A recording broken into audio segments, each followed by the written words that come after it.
What's going on, Johnny Nation? Welcome to episode 198 of the Eye of the Storm podcast. My name is David Barrow, and well, it's time to party like it's 1999 because that's the last time the St. John's Red Storm made it to a Sweet 16 until now.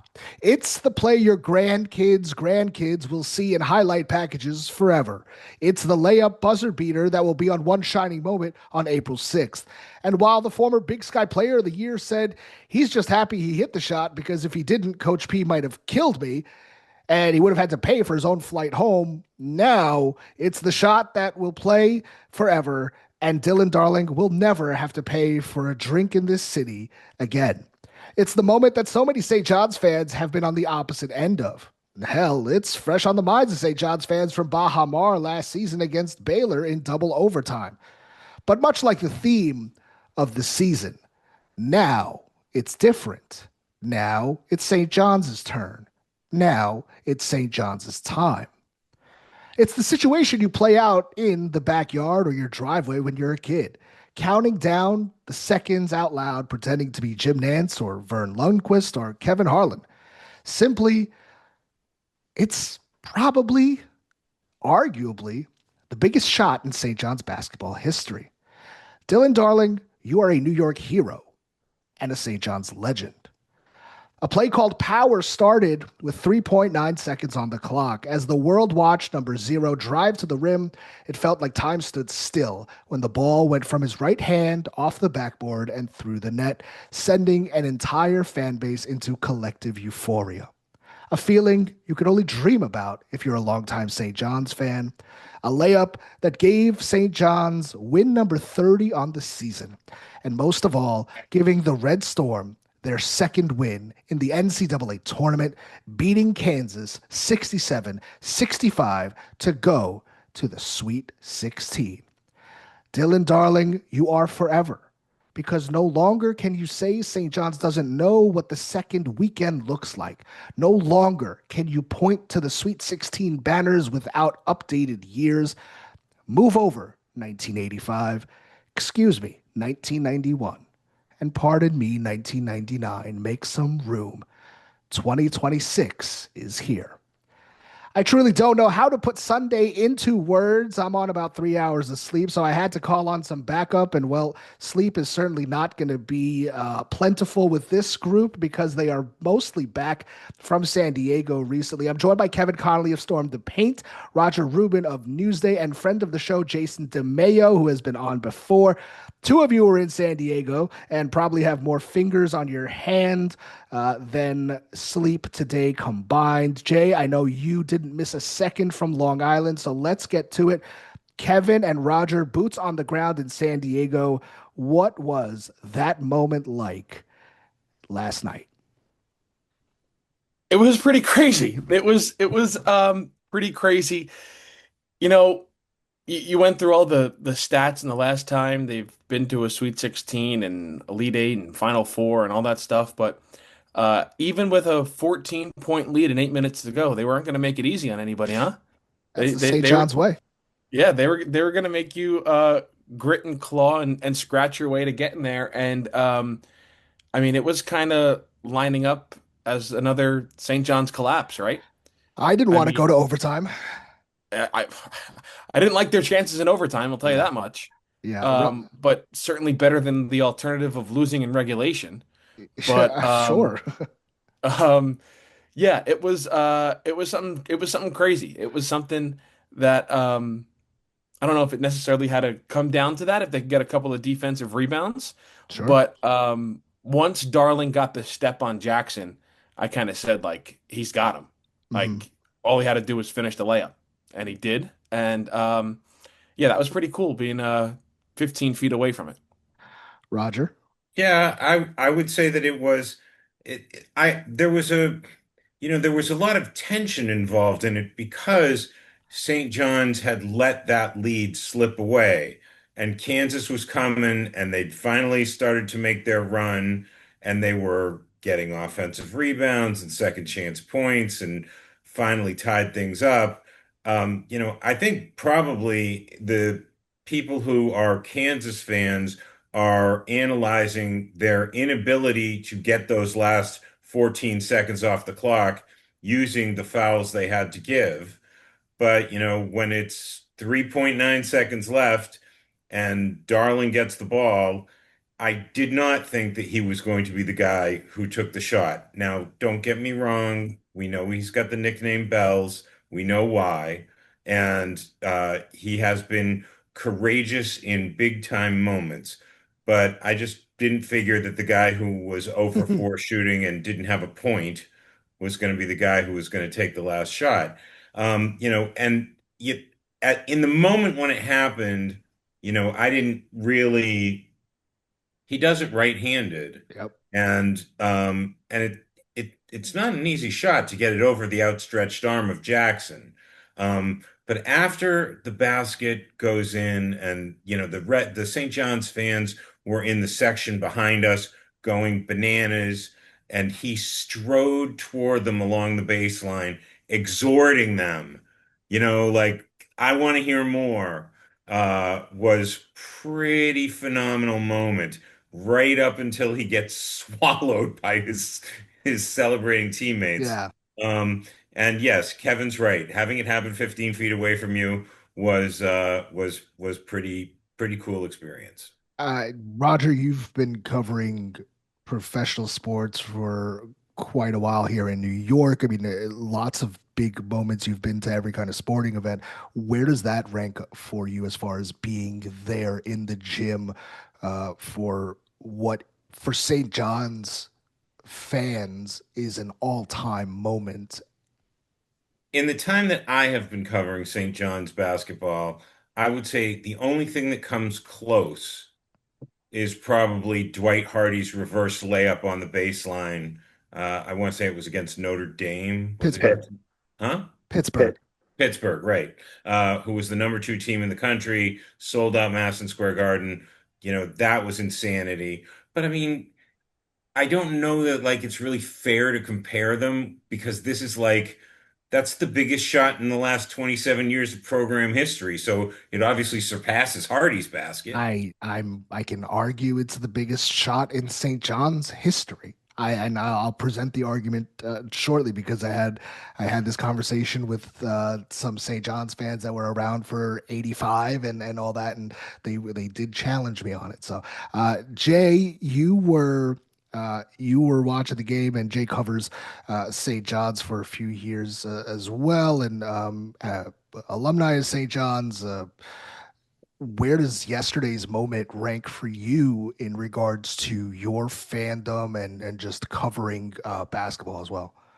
Oh, it takes the cake. That's absolute storybook right there. That's the type of situation where you're talking about it as a hypothetical. Like that's the type of thing that when you first hire Rick Pitino, you said, imagine you're in the situation and we finally are on the right end of a buzzer beater to send us, to the Sweet 16, the Elite Eight, the Final Four, and it just felt that much more euphoric when it looked like, let's be real, it looked like we were coasting in that game and we were kind of going towards an anticlimactic ending. I thought when Ian Jackson had that highlight, over the head of Melvin Council layup, I thought that honestly put the game to bed and Kansas was going to go down without a fight. And then, the game got flipped on its head and you're all St. John's fans PTSD started kicking in, and you're saying again they're going to fall short in the round of 32. And I think everyone agrees, no one wanted that game to go to overtime. There was Mhm. no, I don't, the momentum was completely on Kansas's side, but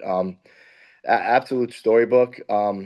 After both of Zuby's buzzer beaters last year, you wonder how can, these moments like keep getting topped, and here we are, and Mhm. they're onto the Sweet 16. As a fan, I am ecstatic. I had a lot of FOMO that I wasn't able to be there, but I am also now elated that I'll get to be in DC with all of you guys and everyone else. Yeah.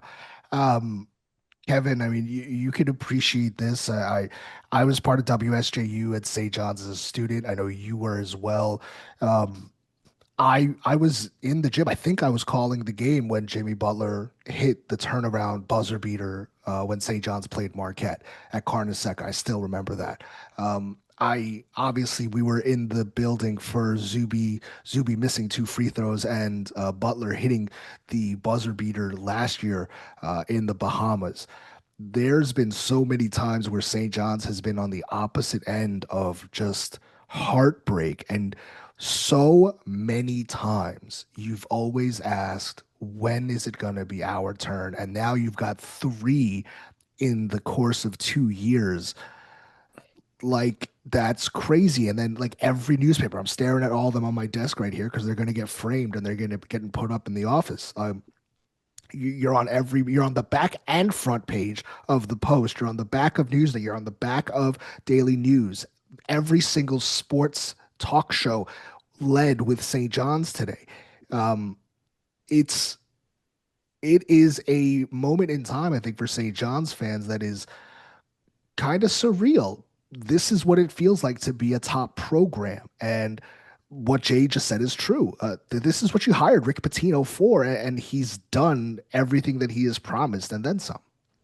Well, listen, regardless of what happens on Friday, this week, they are not just a story in the NCAA tournament, they are the story of the NCAA tournament.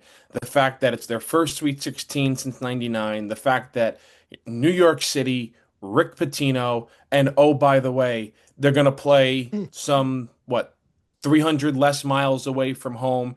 And on the other side of the court is going to be the number one overall seed in the NCAA tournament, who just happens to be one of, if not the biggest brand in college basketball in Duke. Like, it is the story of the NCAA tournament leading into the second week. So it's it certainly makes a great conversation about everything that transpired in San Diego and previewing what Friday night in DC Yeah. is going to be like. But yeah, make no mistake about it. Sure, you could talk about how good Michigan is, and you could talk about Iowa and Nebraska and all that, and they are nice stories that people are going to talk about in those regionals. But there is no bigger story in college basketball right now than Rick Pitino and St. John's.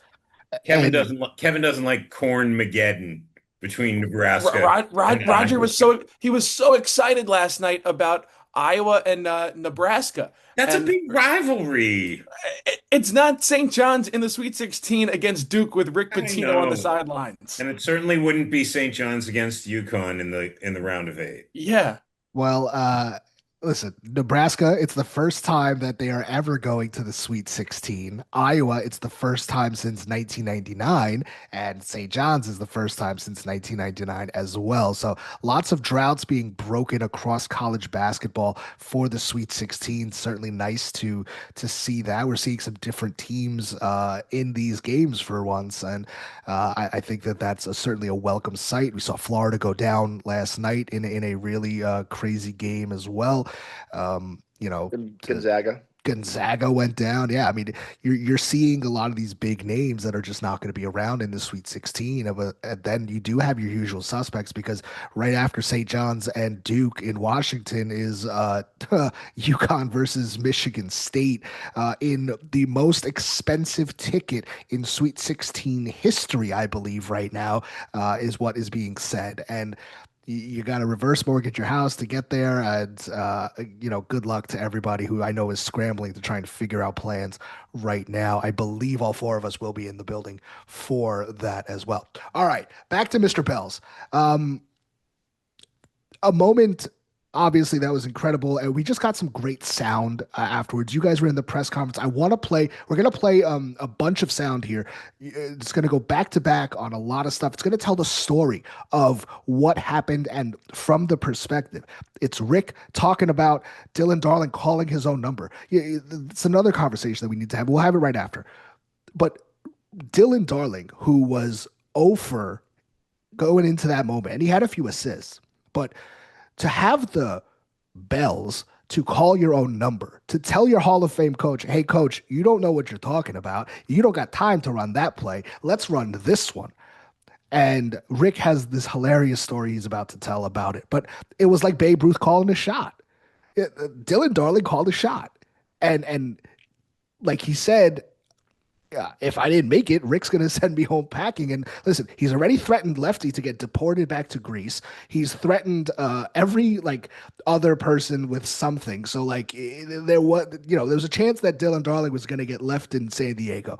I digress. We got sound of Dylan talking about the play, saying that he didn't deserve the moment. We got Dylan Darling talking about he didn't even know if the shot went in. He just heard the crowd. We've got Rick talking about the audible from Dylan Darling from the original plan. And we got really cool sound, I thought, of each of Rick and Darling describing the play from their perspective. So let's take a listen to the sound from the guys, and you hear everything that went into that amazing moment that is going to live forever with St. John's. We are so excited. It's so jubilant to see the locker room right now. It's been a while. I met with Ian before the game, and I knew we needed him tonight because of their size. And he came through in a big way. We played great defense on the stretch, but didn't block out. And 3 different blockouts cost us almost the game. But here's the amazing thing, and the funniest thing I've ever been involved with. So we're going to run a play, but they got fouls to give. And Bells comes up to me and says, run power, which is a high back screen pick and roll. So I walk away. I said, okay, power. I walk away and said, wait a second. He hasn't scored a bucket, and he wants to run a play for himself. And I'm thinking as I'm walking, I said, but he's Bells. And not only did he do it, he went with his right hand. So I'm real proud of him, because to want the ball when you haven't made a shot is unbelievable. So both of these guys had a major impact in us winning tonight. I'm so happy for St. John's and the fans. We had great fans out here. And we get to go to D.C. And I'm just so jubilant, so happy for the fellas. We've taken it another step now, so it's just awesome. Proud of our guys, and now it's just starting. The fun's just starting. Yeah, by the time they ran out of fouls, I think there was probably 4 seconds left in the play that coach was trying to run. There wasn't enough time for it. And, I threw the suggestion out, and, I don't think coach really had a choice at that point in time. So we went with it, and, I probably don't deserve this. I was pretty bad all night long, but, my teammates held it down tonight. Everybody stepped up, including this dude right here. And just happy to keep this thing rolling. To be honest, the ball left my hands, and I hit the ground, and I didn't even see the ball go in. I just heard everybody going crazy, and then everybody jumped, was jumping around, and it was pretty cool though. Well, I wanted to go earlier with Oziah and Lefty, Oziah and Josan. To just give, because we were so wide open from 3. But at the end, we knew they had fouls to give, and whether he was going to pass it or score it, I knew he had enough time to create something. He made a great call, because we were trying to run a sideline play, but then when they got the last foul, there wasn't enough time, and he came up and said, let's run power. I said, do it. And he ran it to perfection. Last play was a high pick and roll. Zuby's a great screener.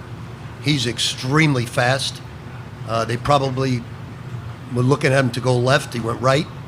It was the only play we could run, or you could try to throw it into the high post area, let Zuby go.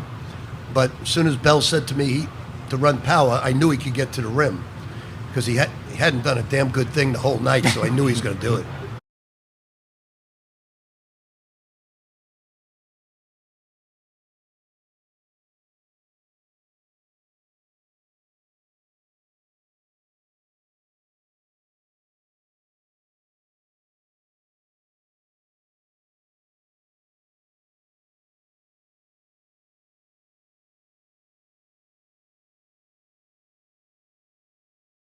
Jay, you just heard the story kind of being told. What was your reaction to the end of the game? I mean, I personally thought that the way that Bill Self handled that for the 14 seconds down to 3.9, I thought was really impressive. But then after the game, Bill Self actually said, I wish that we took some more time and really, kind of whittled it down another few seconds because he thought he left him too much time. So what was your thoughts on kind of how that end of game situation played out? And then like how surprised were you that Darling was the guy that took the shot? Yeah, so when St. John's originally got the ball to hold it for the last possession, I forget how much time was on the clock. Maybe I want to say around 11 or 12 seconds. And I saw how many fouls they had to give. I said, they have an eternity here. They're not even going to be able to get a shot off. And then not only do they finally get down, they only have about 3.9 seconds to work with, but they're going, almost 3/4 of the way to the court. And a lot of times when St. John's been in these situations, you would kind of see it would be kind of a jumbled scenario, and they wouldn't always get the best look or get the best shot off. So I couldn't believe that he essentially just had a clear path right to the hoop. It seemed like Kansas just had a huge mental lapse in a defensive breakdown. You saw Darryn Peterson wasn't there on the help. Flory Badunga was worried about Zuby, who was at the top of the perimeter. So it looked like Kansas really had some missed opportunities where they could have really challenged that shot even more. And now leading into the actual shot by Dylan and him calling, the play, it wasn't even so much that he was the guy to do it, but that wasn't the original play. Rick said they had something else drawn up, and Church Bells says, we're going to scrap that and go with this. The guy who hasn't scored a point all night, and Rick let him drive the ship, and here we are. So that to me was the most surprising thing about this whole development is that he had the balls to completely go over Rick's head and do a 180 and said, we don't have time for that. We're doing this. And Rick said, okay. Yeah. Roger and Kevin, I'm curious because you guys were there. I rewatched the end of that game probably, no joke, like 20 times I rewound it because I was trying to look for the moment. But, Dylan says that he tells Rick when to, like they should change the play to power. Did you guys notice there'd be some kind of a moment where they said something to each other where that happened? Because like I didn't see it. I think that what Rick wanted to do when there were 14.1 seconds left and St. John's is inbounding the ball and Kansas still has all those fouls to give. Pitino wants to run what he called a sideline play, Right. which I think is supposed to end up with either Sandin or Sellers taking a corner three. And, I think that there's a lot of movement involved to make that happen. And as Kansas whittled the time off the clock, it occurs to Darling that like there may not be enough time to get that shot off. I did not see him go to Rick and say something. It's possible that there was cross-court communication, but I mean there wasn't a huddle or anything. Roger, were you surprised that it was Darling that called his own number to go? The guy who was 0 for 4? Yeah, absolutely. I definitely did not think that he would be the guy to take the shot. You think it's going to be either one of and Sellers is allegedly the best all-around shooter on the team. I could have seen it being him. I think you're never going to be second guessed if Zuby or Hopkins takes the shot. Darling was not having a particularly good game. As a matter of fact, I don't know how many people checked it out, but if they can check it out, Kevin wrote a great story the day before about like what a massive shooting slump Darling has been in. And, how he can't throw it in the ocean anymore, kind of like at the beginning of the season. Right. And so, yeah, that's not the guy I think who's going to take the shot. But it says so much about him, right? It says that's why he's got Godzilla bells now, according to Rick. He's been upgraded again. It is incredible to have that kind of moxie, to have that stones in that kind of a moment. And that's the stuff of legends, literally. You're forever. And now he's got a Wendy's partnership this morning. He's got a TurboTax partnership this morning. And I'm not kidding. I think that he just made himself millions upon millions of dollars over the course of his life for making that shot. I think he just called it the money shot. There you go. It is so incredibly impressive, and we've talked about it on this podcast before. And you know, Darling has gotten hard coaching throughout his life from his dad, who obviously played in the NFL, and he's somebody that's been really hard on him. Um, I've talked to James Darling about it before. There's high expectations there, and so for all this talk coming into the season that there's no point guard and this and that. And Dylan Darling has the wherewithal to understand the situation at the end of this game, audible the play. He's the quarterback on the court. That's doesn't seem like a point guard problem to me anymore. He has stones. He has stones to step in the big moment. And I mean, I want to go back to what you were talking about with like Kansas, because this is just me personally. I think Bill Self coached a horrific game. Mm. I think Bill Self was really bad in this game. I thought the fact that he stayed with Bryson Tiller as long as he did was a mistake. The fact that he didn't go to Cole Rosario until the final 10 minutes, who flipped the game completely for Kansas with the corner three, and then he had one of the offensive rebound putbacks late in the game. I mean, he was like plus 10 in 9 minutes. I think he had two of the big offensive rebounds.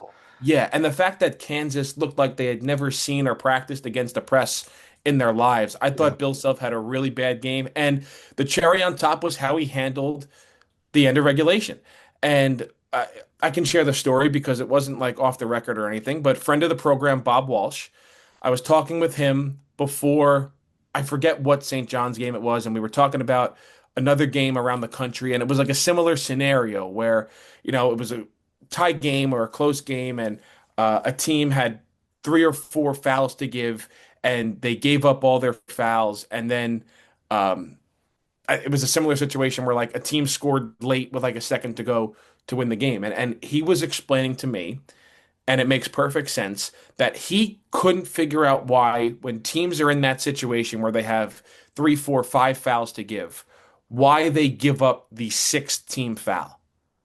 Because if you stop at 5, you can play as aggressive defense as you can humanly possible. And if you get beat, like Elmarco Jackson did, you can wrap the guy up, commit that last foul, and then St. John's wouldn't have had a chance to get a shot off. They would have had a second or two, and it would have had to be an inbounds catch and shoot, or they're going to overtime. So the fact that Kansas gave up that sixth team foul and did so with still 4 seconds left, and clearly everybody on the Kansas bench was up and saying, don't foul, don't foul, don't foul, because they didn't want to put St. John's at the free throw line for a chance to win the game.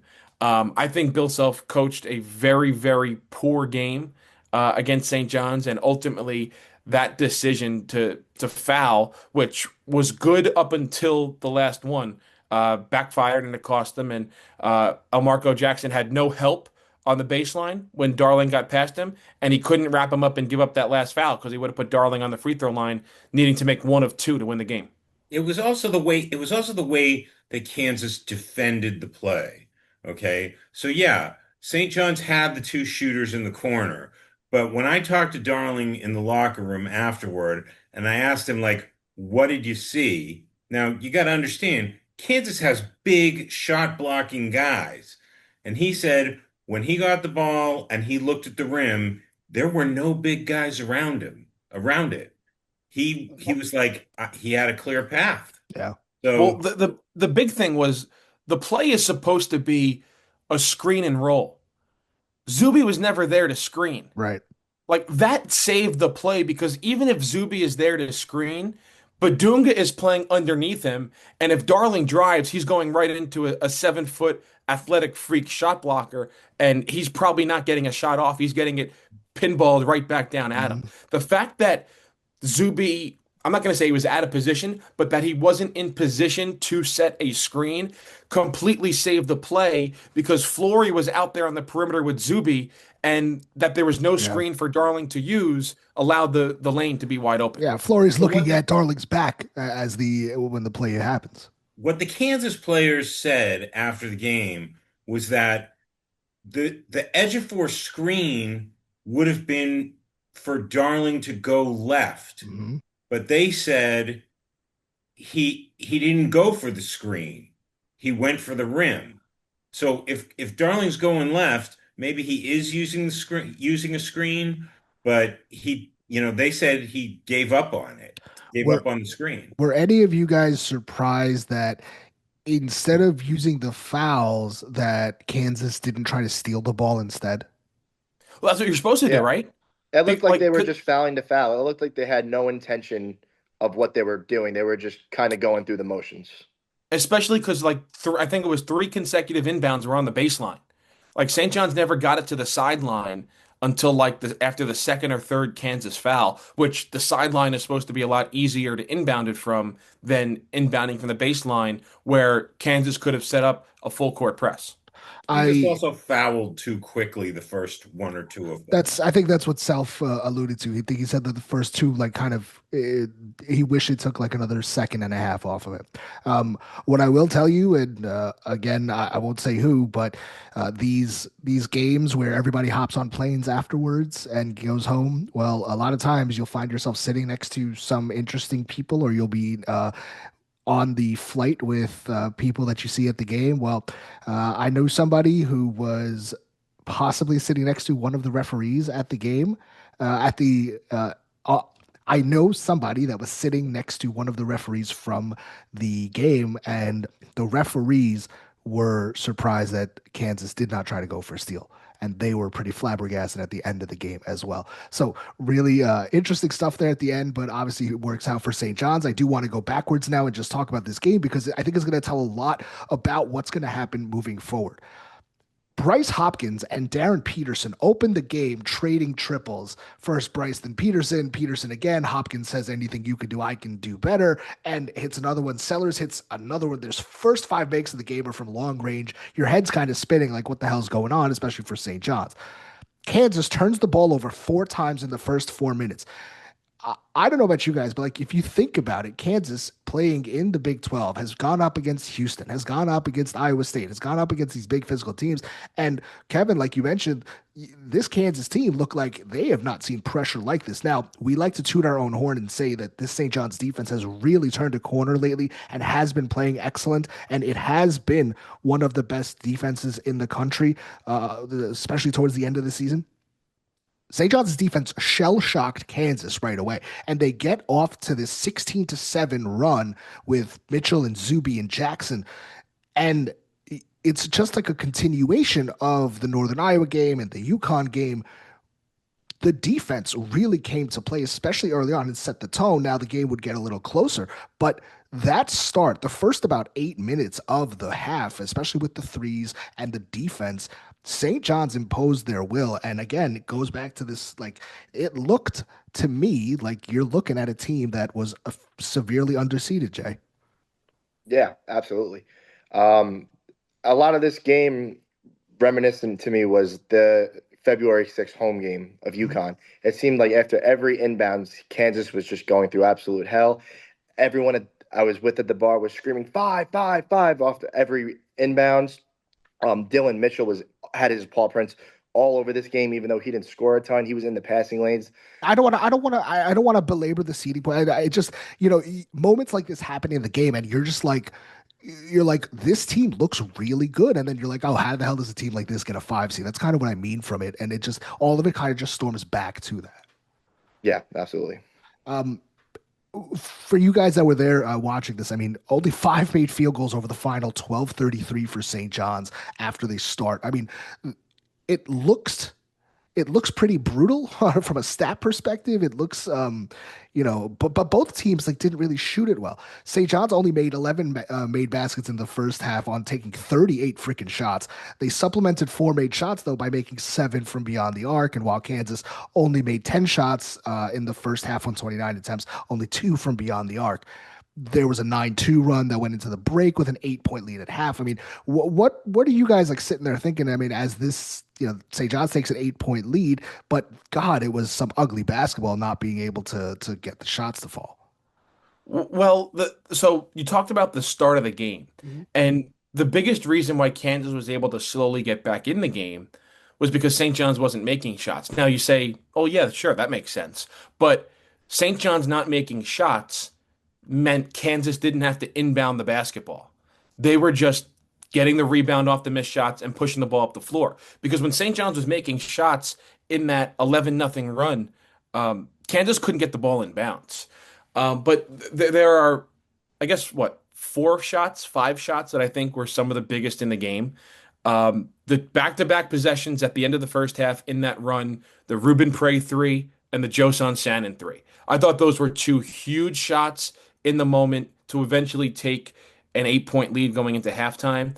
And then aside from the Darling play, you look at the end of the game, and I think it was the last four field goals St. John's made, the back-to-back layups by Zuby Ejiofor, Yep. and then the three by Bryce Hopkins with about 90 seconds to go, which made it 65-61 at the time.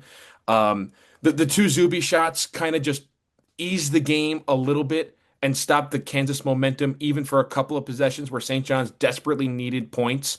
And then the Hopkins three, in the moment, I thought that was going to be the game clincher.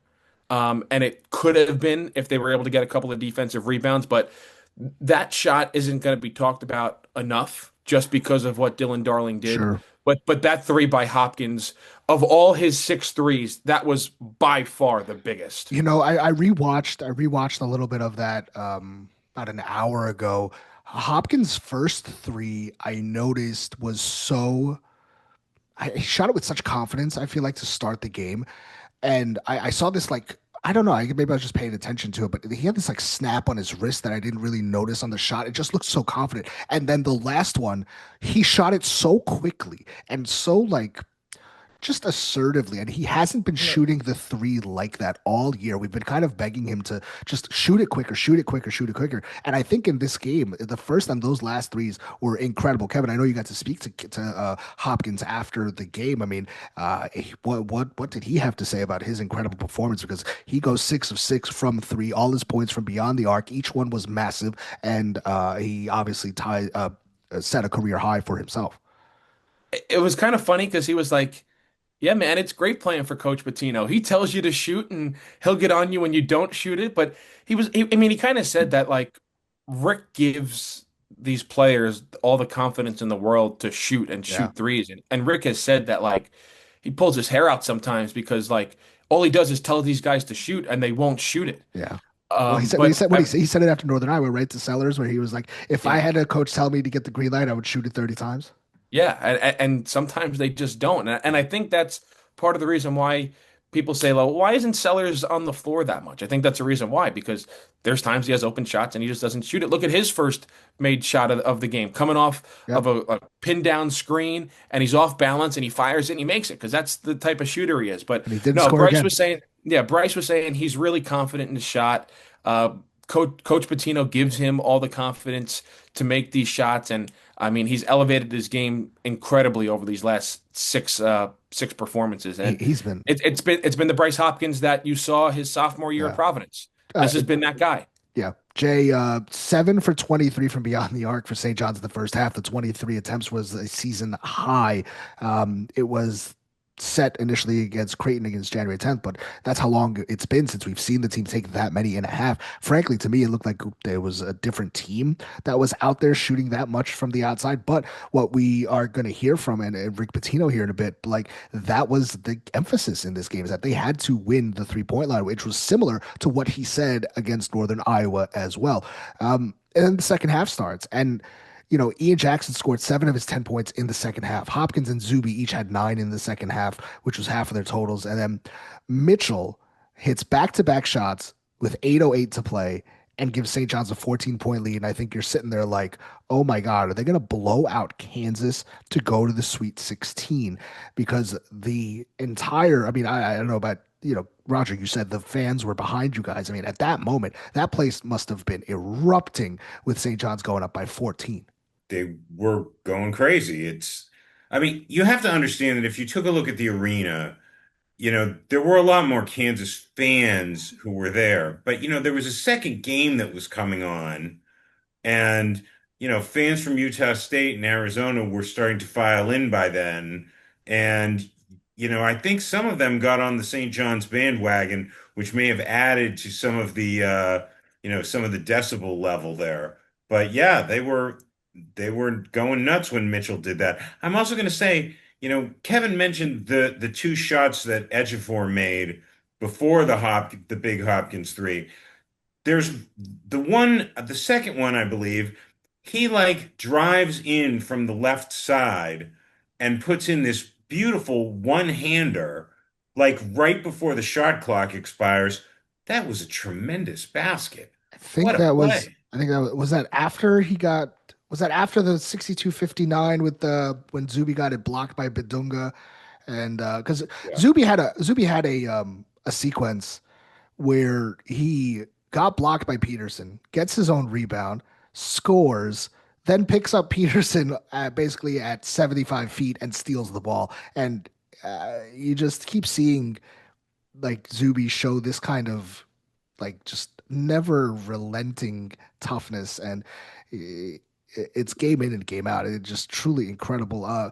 Kevin, you mentioned Cole Rosario. He hits a three to cut it to 11. Zuby responded. Maybe this is what you were talking about, Roger, with a hook shot to push it back to 13 with 7:22 to go. But like then the issues started, and then like this was what Jay talked about, where the backbreaking moments where Rick mentions the lack of boxing out, the blown backcourt. Well, we can talk about the refs if you guys want. I mean, the blown calls left and right. Yeah. The, Going back to the refs real quick. Watching that game, I didn't think the officials were terrible. I didn't even think there was that many bad calls. But it did seem like every questionable to bad call that there was, St. John's was on the wrong side of it. well, you had the The goaltend, was out of bounds. awful. It was bad. The out of bounds where they was tipped bad. it back in and and the backcourt deflection. yeah, some really bad plays. But again, that was like 2:58 to play. Peterson takes a three. Rosario gets an offensive rebound and scores and makes it 62-59. Zuby gets a shot blocked by Bedunga. Council throws up the transition layup and misses. A fight for the rebound with four Johnnies in the paint that they don't come up with the rebound. Zuby and Mitchell are on the floor. Peterson takes a three, misses. They get another freaking rebound. And that was the tip in that makes it 62-61. But then Hopkins hits that three. And Hopkins hitting that three is just Right. insane. That's going to be like the Marcus Page UNC shot that was the precursor to Chris Jenkins hitting the game winner. Yeah. Obviously, it's two different teams, and this is the same team in this scenario. But for Bryce to have the season he's had, you see a lot of times every time he's about to attempt a three or at least think about it, he's very hesitant more times than not.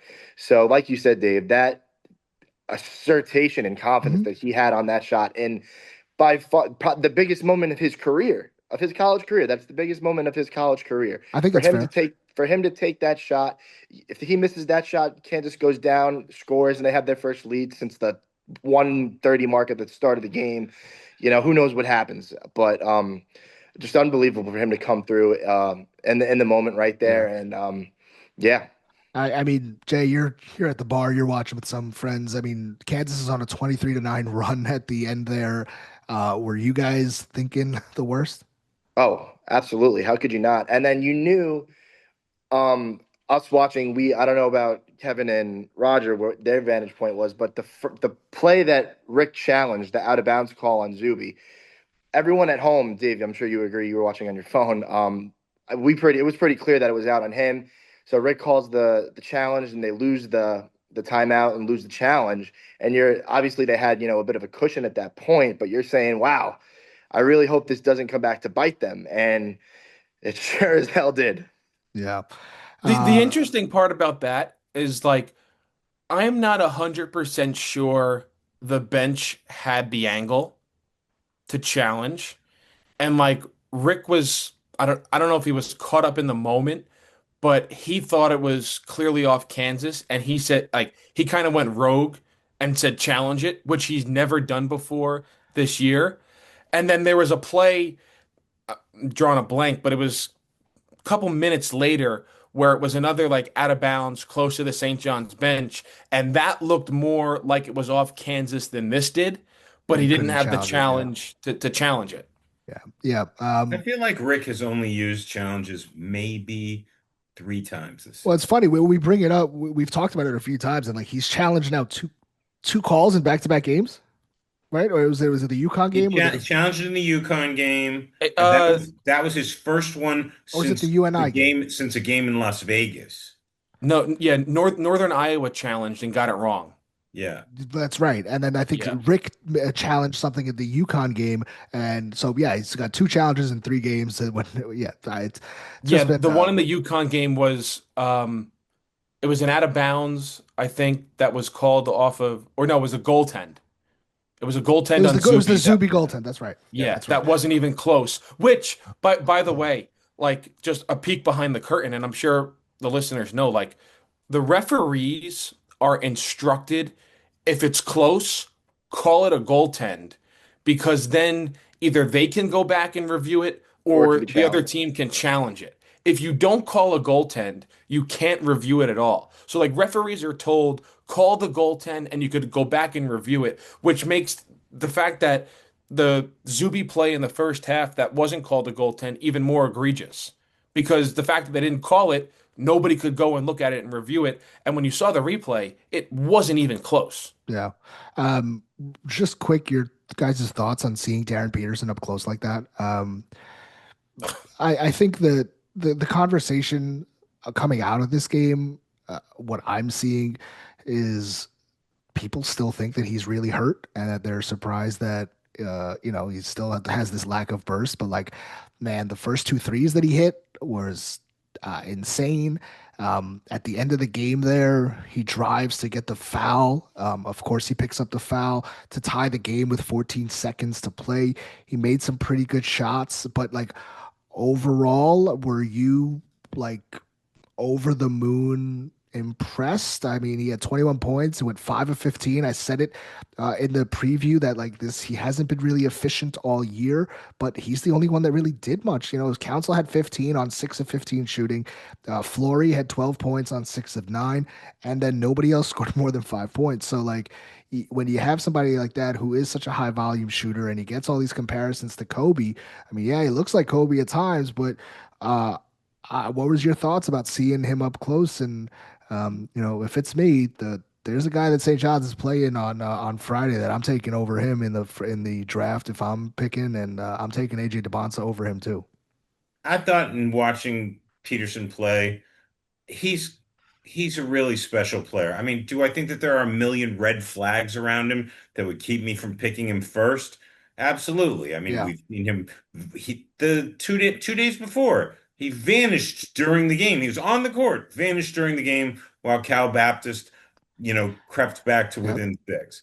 And, there have been the issues about the traumatic body cramps and the number of games that he missed and whatever. If But if you're only listening right now, Roger just rolled his eyes twice as hard as you possibly could. So But when he is doing his thing, man, he gets that 3-point shot off so fast and is so accurate. I mean, you can see the NBA player that he's going to be. Yeah, listen, I don't want to make this an NBA draft conversation, but the talent is there. I don't think he is as assertive in games that he should be. Like in this game, there was no excuse for him not to have 23 plus shots.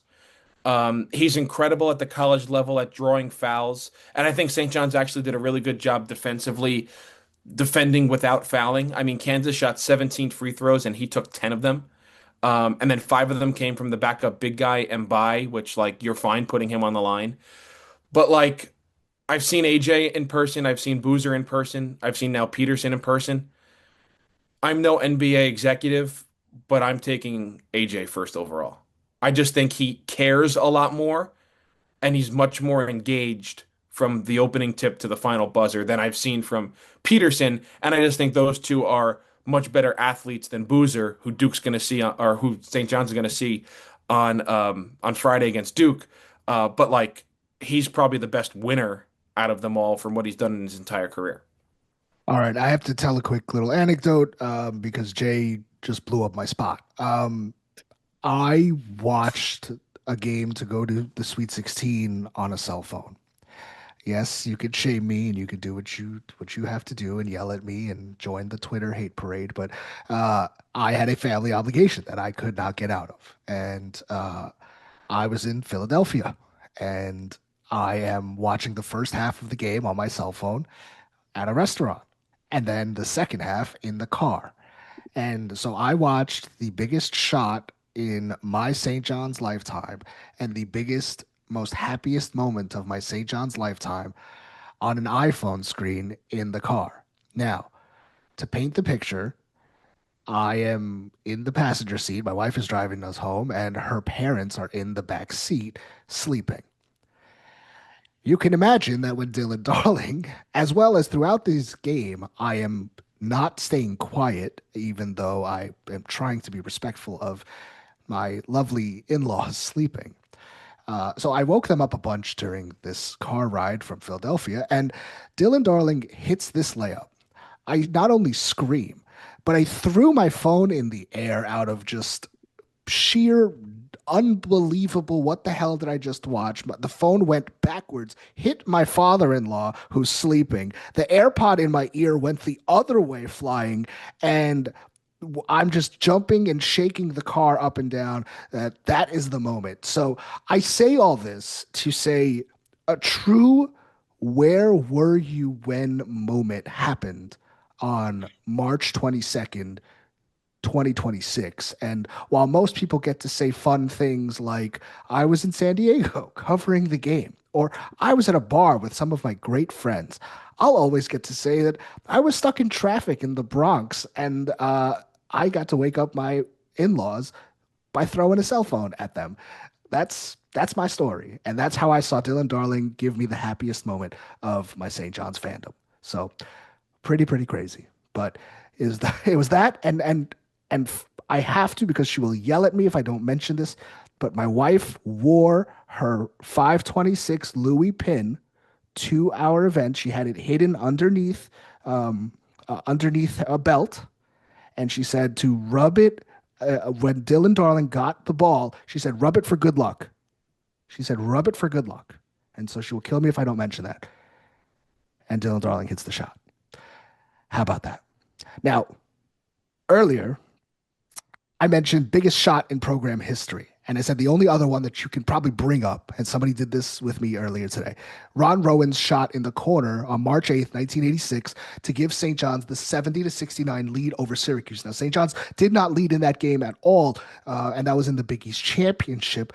But for me, and again, maybe this is prisoner of the moment. Roger, you can tell me if I'm wrong, but Ron Rowan hits that shot in the corner to give St. John's the 70-69 lead, and then you still need Walter Berry to go down the court and block Pearl Washington to win the Big East Championship. Now, it's Syracuse, it's St. John's, huge rivalry, big Pearl Washington, Walter Berry. I mean, is that bigger than what we saw last night? Absolutely not. No. I mean, Not close. It's absolutely not, because of what was at stake, I agree. and because of the amount of time between when St. John's had previously been to a Sweet 16 and then making it. But more to the point, people don't, the Ron Rowan shot, yeah, I get it. But what everyone remembers is the block. Mm-hmm. Walter Berry's block on Pearl.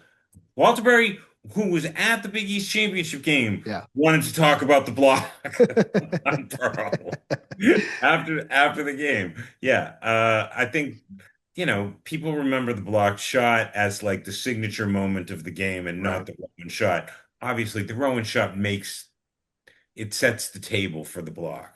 But no, I don't think it's this was bigger. All right.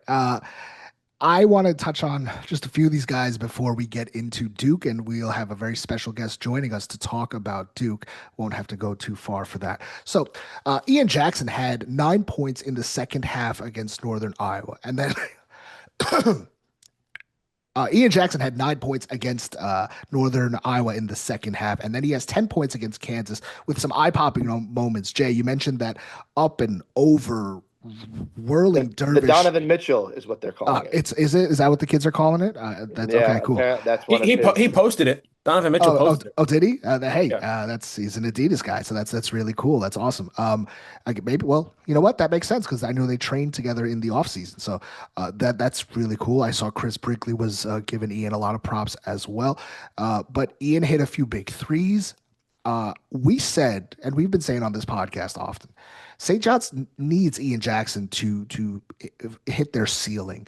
And I thought that it was important, and I think, Kevin, I believe you wrote something similar, that Ian Jackson's 9 points in the second half against Northern Iowa was important. I thought that it was just for confidence sake, he needed it. And then you get the story that Zuby pulled Ian aside towards the end of that game and just said, "Keep your head up. We're going to need you."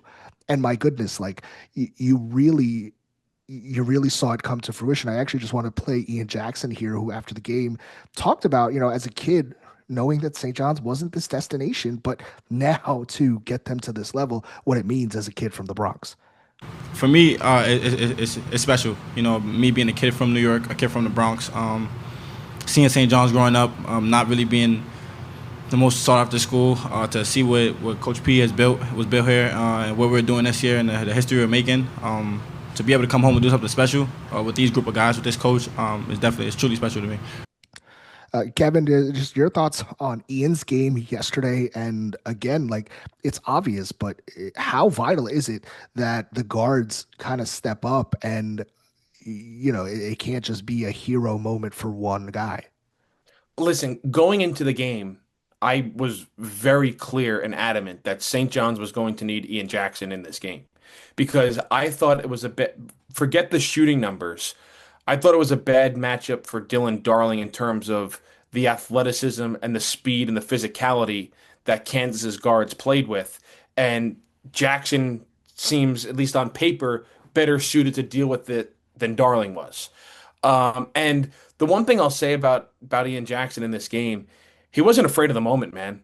I mean, we talk about Dylan Darling obviously not being afraid of the moment to take the shot, but like there were some big time shots that Ian Jackson hit. The 5 point stretch he had, which was the whatever you wanted to call it, the layup where he dragged the ball over the head of Council. Yeah, the Donovan Mitchell into the lane. And then I think a possession or two after that, he hits a big straight on three. That was a 5 point swing that I think eventually put the lead to double figures. In the first half, he hit a pretty decent sized three for the moment and trying to extend that lead too. So the skill set he has is incredible in terms of a pure basketball talent. Now, you could break down the fit in the scheme and how the pieces work, and he's playing the one, he's playing the two, the basketball IQ, like all that comes together, and sometimes it's not all there. But if you're just talking from a pure skill standpoint, he's an incredible basketball player, man. Yeah. And even in a game against Duke where they have the size and length to make things very difficult again for St. John's offensively, it's another game where he's going to have to show that athleticism and driving to the rim and having the ability to spread the defense and hit threes from the outside. Jay, you and I have talked about Ian Jackson often. And I've been critical of him on here all throughout the season because of high expectations. You like what you've seen from Ian the last two games? I mean, in this tournament, obviously they're going to need him. Like Kevin said, there's some big guards playing for Duke. Yeah, to Kevin's point about Ian's confidence, you can't give him enough credit for the confidence he has. And so many times when we hear Rick saying, "Don't get down on yourselves because you miss a shot, like take the next one," you pretty much have an idea of who that falls under. It's probably falling under Bryce, Oziah, maybe Sandin, but probably not, but more so the first two. No, he literally has said, "I never have to tell Josan to shoot." Right. But I think Ian also, like, Ian hasn't seen a shot that he doesn't like. And obviously he hasn't played the amount of minutes to have some of the poor shooting stat lines that we've seen some of the other guys on this team have. But like you saw it yesterday, like he was there, he was ready for the moment. He went up against a team that could match St. John's in speed and athleticism and could have presented some bad defensive matchups, but they'll go as far as he could possibly take them. He really is an absolute X factor when they get the Ian Jackson that they thought they were getting in the portal. This game, this moment, is for the fans. Obviously, the jubilation that has been felt from last night until this morning, and will be for a while. I thought it was really cool to hear from Dylan Darling yesterday of what it means for the fans and how all these guys really care about is representing for New York. And you talk about a guy who's not even close to being from here. He's a guy from Washington. He's a guy who's playing at Idaho State. You talk about a kid that just fits. You talk about a kid that gets it. This kid, and by all accounts, everybody expects him to be back next year. I've said that I think he's going to be captain next year. You've got a kid that is just the perfect one that you want leading this team next year. Let's take a listen to what Dylan had to say. I don't think I can give myself too much credit. I did a whole lot of nothing tonight. I just shout out to my teammates. Playing with Zuby, playing with D-Mitch, playing with Hop, playing with Jack, playing with Joson. I mean, we just got a bunch of dogs, and they all came through tonight. Everybody played their part, and just happy to be a part of something bigger than ourselves. Knowing that New York takes pride in the Johnnies, and just happy to keep on dancing. Roger, yesterday, Rick Pitino also mentioned one other thing, and it leads to a 3-point conversation, but he said that this was his kind of capstone moment of bringing St. John's back, and there's all these steps along his way, and this was the final one. And I want to hear from Rick, and then we'll go to you, Roger, on it. But to me, it's always been about, okay, I was there at the introductory press conference. I heard him say it. I heard him all the lines, and it's not that you didn't believe him, but you have this voice in the back of your head where you're St. John's, can we really get there? And my God, when you have Rick Pitino, everything clearly is on the table, and it all is this amazing confluence and this marriage of NIL and Rick Pitino and the transfer portal, and it leads to what we have now. And obviously from there on a path where every team makes the NCAA and has great success, this was the final for me to get St. John's to the next level. And we're not done yet. We still have a lot in our tank because we're a very good defensive team. We win with our defense, and we're learning how valuable the three-point line is now. It's taken about 90% of the season to get the guys to take it, especially Bryce Hopkins. Well, Rick has he's got a reputation for being a master rebuilder of once great programs. He took over a scandal-ridden Kentucky program and restored them to greatness. He took over a Louisville program that had become moribund, and he turned them back into a force in college basketball. And I think that for him, the idea that he would take St. John's mighty long ago, but not so much lately, and, it's his hometown, it's the Garden, to take that program and return it to the ranks of the elite, I think he feels like is a great, maybe final chapter. Not like he's retiring or anything like that, but in a way that this would be a last great achievement in a career of them. Yeah, and taking St. John's to the Sweet 16 certainly is a notch on that belt. But when it comes to Rick Pitino, there's plenty more work to be done. Listen, there's 2 wins down, there's 4 to go. That's the mindset. Yes, I mean, I also think that I tried to ask him a little bit while we were in San Diego about getting to the Sweet 16 and how big a part of that, how big a part of his vision for St. John's when he took it over, making the Sweet 16 would be. And he's not a look beyond the next game kind of guy. So he didn't really want to get into what he aspires to see it look like at the end. But, you could tell that this means a lot to him. I mean, he said it a number of times along the way that doing this with his hometown program, is a very big deal to him. And I'm sure that, playing the games in Madison Square Garden is an enormous component to it. The 3-point stuff, I think, is just interesting. Again, I'm trying to tell the story of going into the rest of these games potentially. And St. John's in back-to-back games has made double-digit threes. And you just heard Rick start talking about the importance of the 3-point line. He mentioned against UNI. It seems kind of like St. John's has started to value the 3-point shot potentially a little bit more and are putting more of an emphasis on it. Now, we're going to get to our resident Duke scout here in a second. They'll be joining us. We're waiting for them to pop in. But the 3-point shot, I thought was really again, I thought I was watching a different team because we haven't seen it. Like, you watch all these other teams and they fire off so many threes, and then St. John's just doesn't do that. Here's Rick Pitino talking about needing the 3-point shot on a bad offensive night. Here's Rick on imploring the team to keep shooting that damn three. And what I believe was the game plan from Kansas, where they said, I want you to shoot the three. And they basically did. And St. John's took a season high 35 attempts. But we didn't have it offensively tonight, Pat. We were up 8 at halftime just because of our defense. But I was imploring my guys the entire game. This is going to sound strange. I said, you have to keep shooting the three. I was all over Bryce Hopkins, actually got all over him. I said, why won't you shoot the three? And I yelled at him when the one he made. I said, hit it, Bryce. Hit it. We need it, because when you're not in sync offensively because of their size, and they wouldn't let us have a good look, your only salvation is to make threes. And they weren't going to play us from the three-point line with movement. So we wanted to just have an inordinate number of threes and win the three-point battle, win the rebounding battle. We did it in the first half, then we got dominated in the second half. But when you look at it and you break it down, it's 33 points to 15. And the three-point line, which hasn't been in our favor most of the year, had to win it for us tonight, because our offense going to the basket was not bringing a lot of fruits for our labor. I kept telling them in every timeout, look, you're going to make 5 in a row. You're going to make 6 in a row.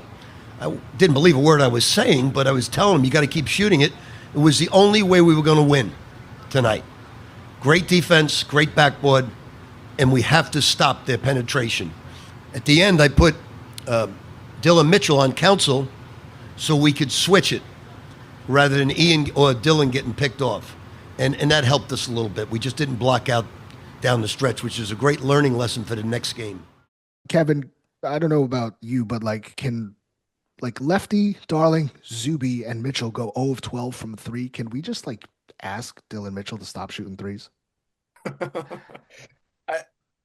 Is one of them going to go down at one point? No, literally no. No? Okay. It's just not. This guy's an amazing basketball player, and I've seen him hit threes in warm-ups all the time. And I hear all these reports from practice yeah, he can hit the three. He's literally never hit one all season. They're not even guarding him. But the shot looks good. It just doesn't go in. Does it? That's what He Rick airballed a mid-range jumper yesterday. It was And you know what? Dylan is definitely that guy that improves immensely at the next level. Somebody in the NBA is going to give him a shot. And he's somebody that's going to get a better jump shot. It's just in college, he clearly it's just not. I saw someone, I laughed because I saw someone say earlier today, thank God he doesn't have a shot, because if he did, he wouldn't be here. Oh, that's true. Yeah, he would have been in the NBA 2 years ago if he could shoot. Correct. 100%. Yeah. Kevin and I do like to refer to the time that Rick said, the shot looks great. It just doesn't go in. Yeah. Well, that is for sure. I thought some really cool moments from last night that just made their way all over social. They showed the game winner at Madison Square Garden during the Knicks game. That was cool. They showed the score at the UBS Arena during the Islanders game, which, how poetic was it? St. John's plays the first ever game at UBS Arena. You guys all remember that, against Kansas, December 3rd, 2021, when Julian Champagny almost brings St. John's back by themselves before Mike Anderson sits him. And we watch Christian Brown dominate the second half, and Kansas beat St. John's by 20. If that's your definition of poetic. Yeah. Well, kind of like a long-winded revenge. I don't know. NCAA tournament game winners at the buzzer. The list is, Jay, you mentioned earlier, Chris Jenkins, Villanova at the 2016 national title. Probably, in my opinion, the greatest shot ever taken in college basketball. Chris Chiazza in 2017 with the Gators in the Sweet 16 against Wisconsin. Jordan Poole, 2018 Michigan, round of 32 against number 6 Houston. Jalen Suggs, the famous shot against UCLA where he ended up standing on the On the scorers table, Lamont Butler in 2023 in the Final Four against FAU. Last year, Derek Queen in the round of 32 against number 12 Colorado State. And then you can now add Dylan Darling, 2026 round of 32 against Kansas. And Dylan Darling's was the only one that went in as his first points of the game. Pretty cool. Guys, it is I don't know how we're gonna do this, but somehow we've made it through an hour plus without talking about Zuby Ejiofor, really. 18 points, 9 rebounds, 4 assists, 1 block, 1 steal in 35 minutes against his former team, and nobody cares. Nobody is talking about it whatsoever, which is amazing crazy. how he's just a cliff note in this whole story. And he was solid. And you talk to him, and he's like, I was awful. I missed all these shots. It's my last year in college. We haven't been to a Sweet 16 since 1999. I wasn't even born yet, but I know Johnny Nation was really proud. So I thought that was cool. But like the fact that he had such a great game, and we're only talking about Darling, which like obviously, and like Hopkins' threes, and like that's it. Zuby has this great game against his former team. Everybody's talking about it. Nobody's talking about him. Mitchell has 8 points, 9 rebounds, 1 block, 1 steal in 35 minutes. The bigs played basically every minute of this game besides 5, and nobody's talking about these guys. It's crazy. And I have to shout out Kevin's guy, and no, it's not Lefty, but Rubin Prey. Rubin Prey, 5 points, 4 rebounds, 1 assist in 13 minutes, who I think is going to be very, very vital against Duke on Friday. I thought he deserves a lot of credit because I thought he played his ass off in that game against Kansas. Yeah, I mean, listen, you can even go back to, I mean, the last 5 or 6 games, and I think Rubin Prey has made positive contributions in every single one of them. Are the stats going to pop out on the page at you? No, because he doesn't have the minutes where stats will be able to pop out on the page at you. But you can see he's getting better when he's playing between 10 to 15 minutes per game. He's making positive impacts. He's not afraid of anything, which is obviously a great trait to have. But yeah, I thought this was a really, really good Rubin Prey game. I thought it was a really good Rubin Prey weekend. I thought he played extremely well against Northern Iowa on Thursday or Friday, whatever day it was. I don't know what day it is. He's developed some pretty nice little moves in close to the rim. That little lefty hook he does sometimes is really great. He did a righty one in yesterday's game. I think one of the biggest progressions that he's made, though, is, frequently, and I know I'm painting with a broad brush here, a lot of the European players are not that fond of the contact that happens in the Big East. Prey has embraced the contact, and I think that bodes very well for his future. Yeah, I agree. I agree with that. Just a few facts here, just to paint the picture of how big yesterday was. In the first 117 seasons of St. John's basketball, the Johnnies won 30 games twice. In the last 2 seasons, they have won 30 games. How many times, Jason? Twice. That is correct. Rick Pitino becomes the 5th coach in Division I men's basketball history to win 30-plus games 10 times. That's crazy. St. John's has played 200 minutes of postseason basketball. They have led for 194 minutes and 25 seconds, and they have trailed for 38 seconds. That's crazy. Rick Pitino is the only Division I head coach to lead 6 different programs to the NCAA tournament. Rick Pitino is now the 3rd Division I head coach to lead 4 different programs to the Sweet 16 with Lon Kruger and John Calipari.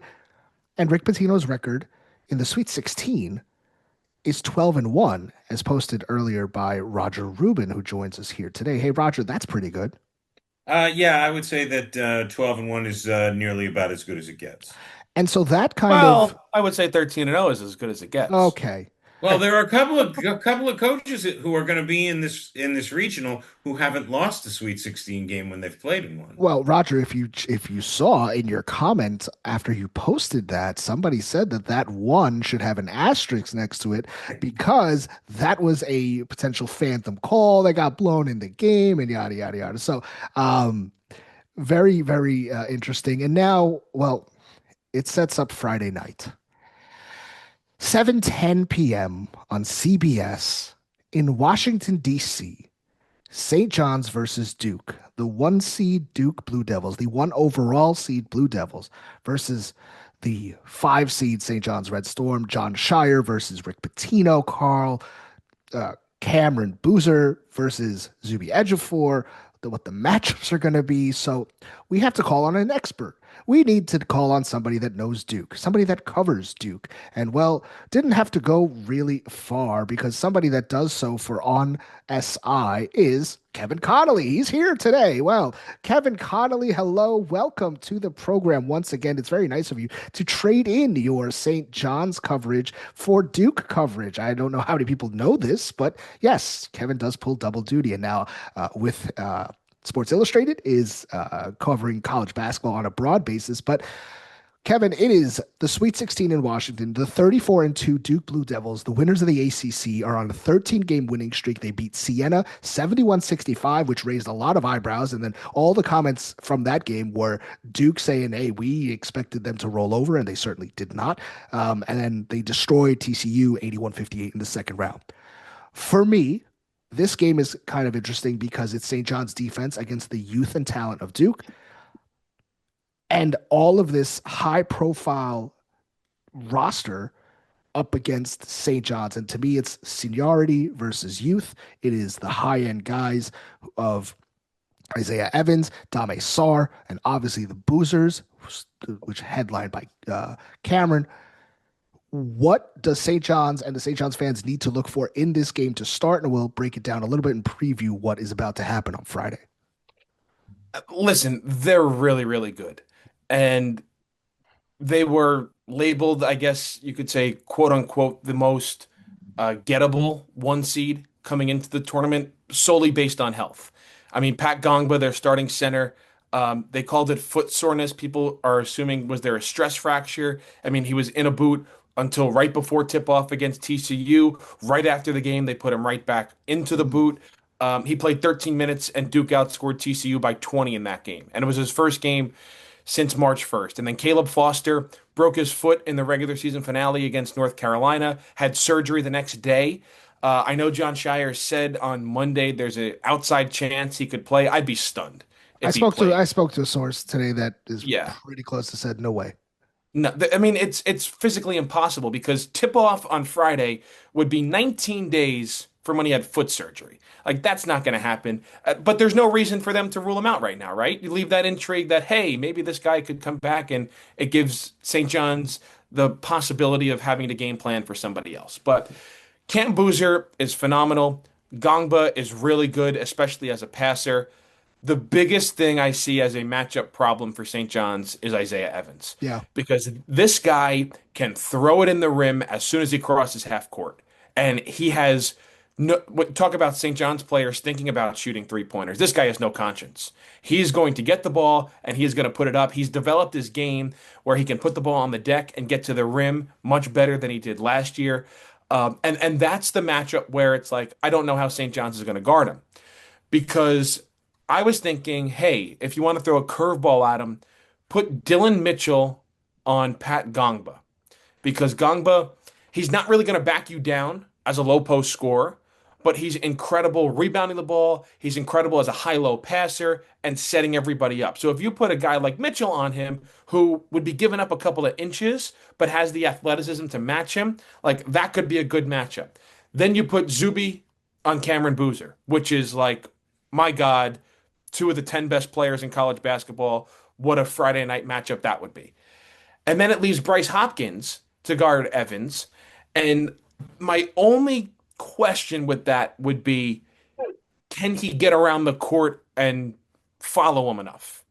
Because he's the guy that has the size, because Evans is about 6'8", and he's slender. They call his nickname is Slim. They call him Slim for a reason. He's put some muscle on, but he's still a very slender player.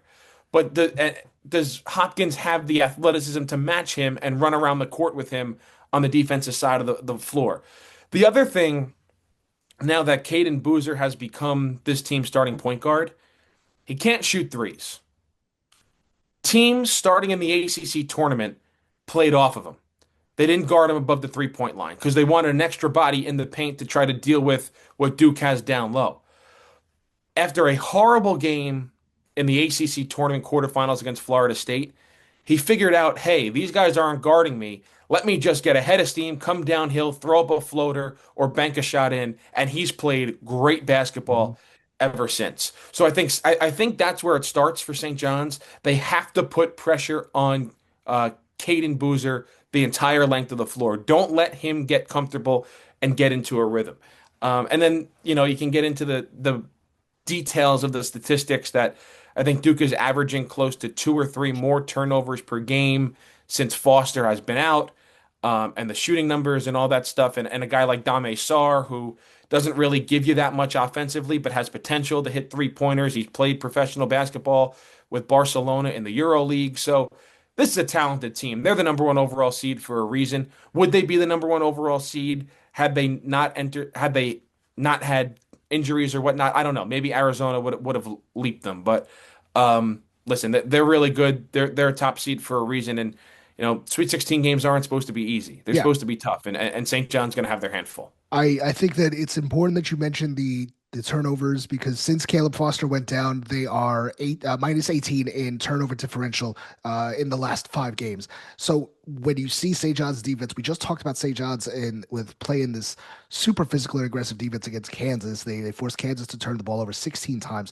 It really dictated the game. And so you got a team in Duke that is young, has a potential turnover issue at the point guard position, and the other thing, Kevin, that you didn't really mention is they're not deep. They play about 7 guys. So, yes, you do want to shrink that lineup in the tournament, but could St. John's full court pressure potentially get them tired as well? Just something to keep an eye on. I mean, you've seen so many teams. Jay, you brought it up a few times about that inbound pressure and how much that has taken out of opponents. Jay, I know you watch a lot of college basketball. I mean, what do you think about Duke and this matchup with St. John's coming up on Friday? Yeah, I texted a couple people yesterday, Kevin being one of them, and I said Isaiah Evans is the guy that absolutely terrifies me. I think he's gotten even more confidence. He's been killing it from the ACC tournament. He had a great game against TCU. He's the guy that I really feel like I'm not sure where St. John's has the answer for. So, yeah, I think the ball pressure on every inbounds and just in general can maybe muck things up. Duke has obviously looked human at times. You look at that first game against Siena, the first 32 or so minutes against TCU before Duke kind of really shut the water off on them.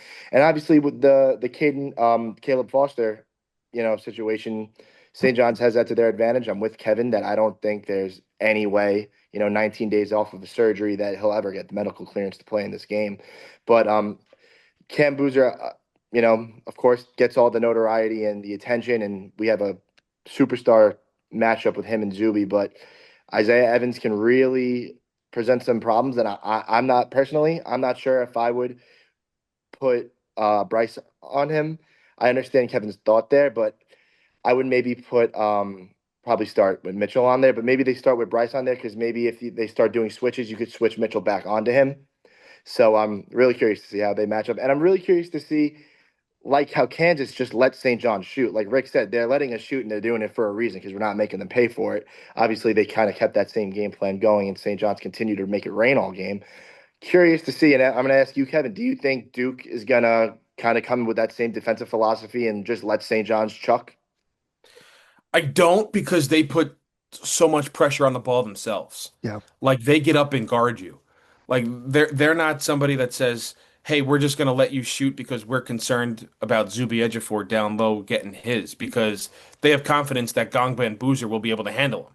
So they love to put pressure on the ball, and they want to force turnovers to you. But the thing I'll add to that is, all right, Dylan Darling's the point guard. St. John's doesn't have a legitimate point guard. Like, Dylan Mitchell will bring the ball up the floor. Bryce Hopkins will bring the ball up the floor. So if they're matched up with a guy like Boozer or Gongba or Evans, I don't necessarily see the same pressure being put on the ball against those guys than it would, say, Caden Boozer against the Dylan Darling or Dame Sarr against a guy like Ian Jackson. So I think that's where St. John's could have a kind of a benefit, where you have a guy like Dylan Mitchell to bring the ball up, and you're not necessarily going to see this elite ball pressure for 94 feet when he's being guarded by a guy like Isaiah Evans. St. John's in the Sweet 16. We'll be playing Duke on Friday at 7:10 p.m. CBS for the world to see. It is Michigan State versus UConn to follow them. Good luck getting a ticket. Good luck paying for the prices. Hotels are crazy, but this is what you waited for. This is what you wanted. Roger, how big of a game is this for the St. John's world? How exciting is it to cover a game of this magnitude? I guess from your perspective as well. I mean, from the reporter lens, it's sure beats covering a 3-18 Chris Mullen year, right? It certainly does. I would have to say that, it is very exciting to be going to cover a game like this. I felt like, when St. John's won last season against Connecticut in stores, I thought to myself, like, wow, St. John's is back. They're relevant again. And he's done this in a very, very short period of time. But if St. John's were to defeat Duke in the round of 16, make it to the Elite Eight, I think you could say that St. John's is among the elite again. And I think, any kind of a historic jump like that is a thing that you want to be a witness to history for. So, for me, that's a story that I want to tell. And it is exciting. And I think it should be exciting for all of the people who follow St. John's, because it hasn't happened in a long time.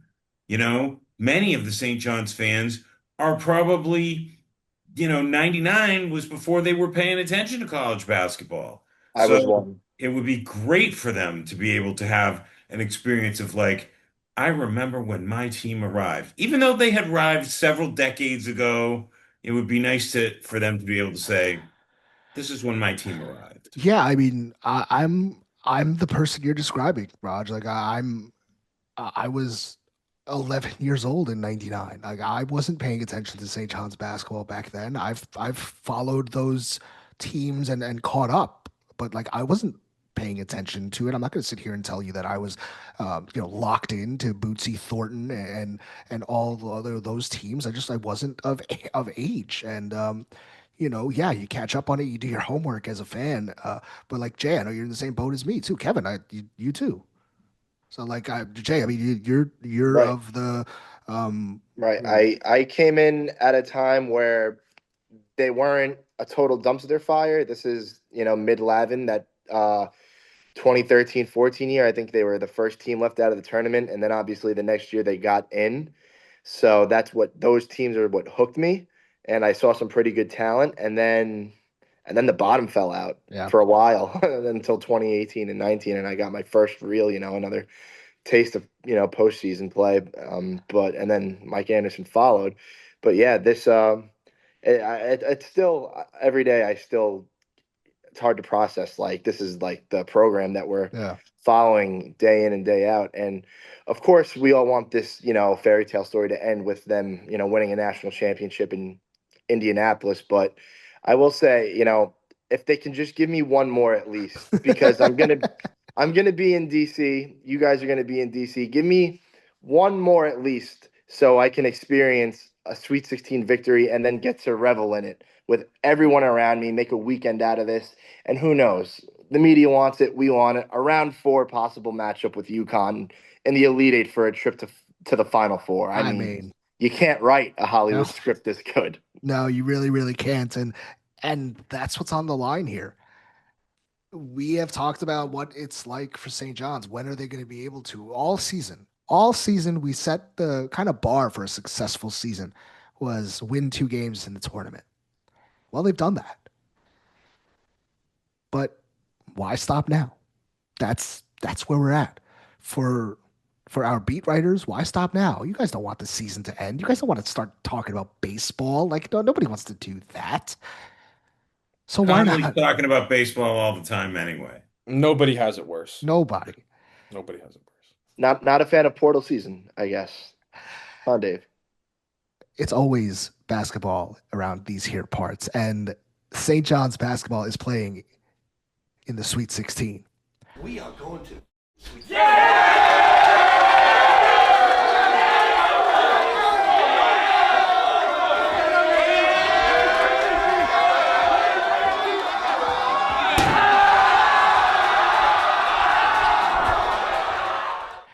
moment on Sunday night that I will never forget, that you will never forget, a moment that is for you, Johnny Nation.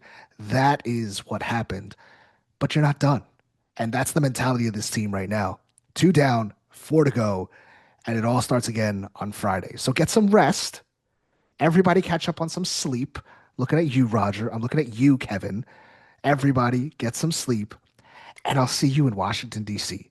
for Duke versus St. John's in the Sweet 16. And I can't wait. And I know you can't either. So giddy up, wear red if you're coming to the game, and be loud as hell, because this is what you have been waiting for. Let's see what happens. Johnnies and Duke, number 1 versus 5, to go to the Elite 8. Not bad. He's Roger Rubin from Newsday. He's Kevin Connelly from Storm the Paint and on SI. He is Jason Dimaio. I'm David Barrow. This is Eye on the Storm podcast. This is what we've been doing all year. And now we're in the Sweet 16. If you're in DC, come on, say hi, and let's see what happens. Johnny Nation, thank you for